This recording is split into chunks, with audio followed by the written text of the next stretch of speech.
The big game this weekend in the Premier League has to be at Old Trafford, doesn't it? Manchester United taking on Chelsea. The bookies have got United as favourites. Chelsea at 5-2. We'll talk about the visitors in a moment, but first off for United, I know you touched on it yesterday, but I think it's worth reflecting on once again their activity in the transfer window and the fact that they let Lukaku go 24 hours before it closed without having something in place. Surely it is a massive mistake from a club the size of Manchester United. Another one.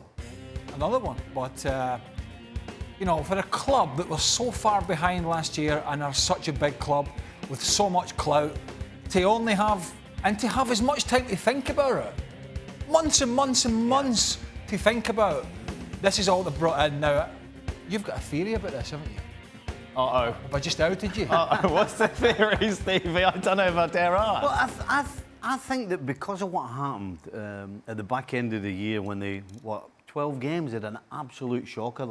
They go 12 undefeated and then the next 12 are just a shambles.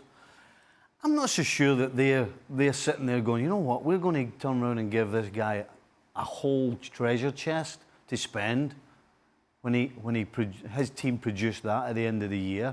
I think they might be just holding off a little bit as far as putting too much money in right now, because I'm not so sure they think he's going to last the season. I really am. To take him out of the equation. I mean, it's just, the whole thing's stupid. The whole thing about, hiring Solskjaer in the first...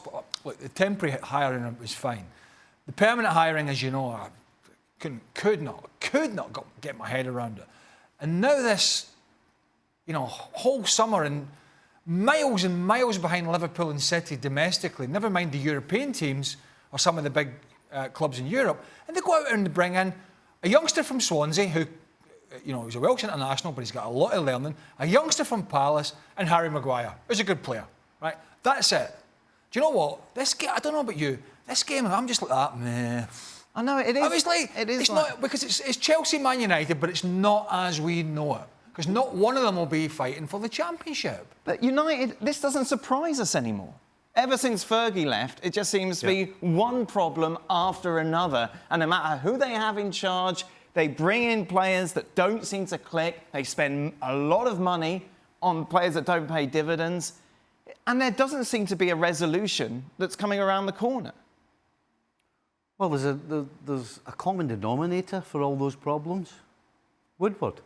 I mean, it shouldn't be that difficult for them to figure that out. And if the Glazers really, really are interested, or their biggest, the one thing they want, if the one thing they wanted to do was to be successful on the field, they would have got rid of Woodward a long time ago. Yep. The fact is it's not. That's not their number one goal. Their number one goal, clearly, is to bring in the money.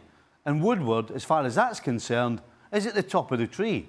But as far as organising a football club, as far as organising and signing players to get Manchester United as good on the field as off the field, he's not. And as long as he's in charge of that, then the shambles will continue. What club sells a player, whether you're a Lukaku fan or not, he's the leading striker. Inter have paid 90 million for him. What club sells their main striker at the end of the transfer window 3 or 4 days before the season starts and says to the manager, there? Can you imagine Harry Kane at Tottenham leaving? Pochettino would have lifted his suitcase, he'd be gone already. Can you imagine Aguero leaving there, or Firmino, or Mane, or Salah getting punted just before? Those managers would not take that. We sat here this time last year and criticised Jose Mourinho for moaning about not having players. I mean, I know I did. But yet you've got Ole Gunnar Solskjaer, who's trying to convince everybody today that everything's rosy, everybody's positive, we're more than happy with what we have and we're going to get on with it and everybody fine. In fact, he even threw in, all the fans I talk to are really excited about what's going to happen. I mean, come on, really?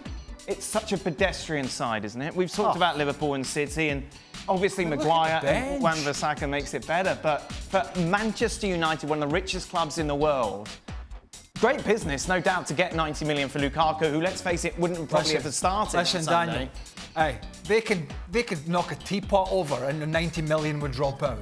Right, they got the money. Yeah. It can't just be about the money. Well, it is for shareholders, right? Fair enough.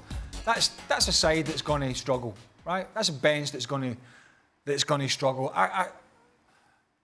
We talked about it last year, Mourinho, right? And I know it's a historical thing.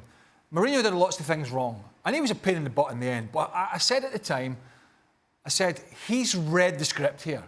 It's not going to get any better, right? He's fighting a lose. And okay, you can question and say, well, he should have dealt with things differently. But I think he'd had enough of the board. Yeah. And he knew the way it was going, and he basically chucked the towel in.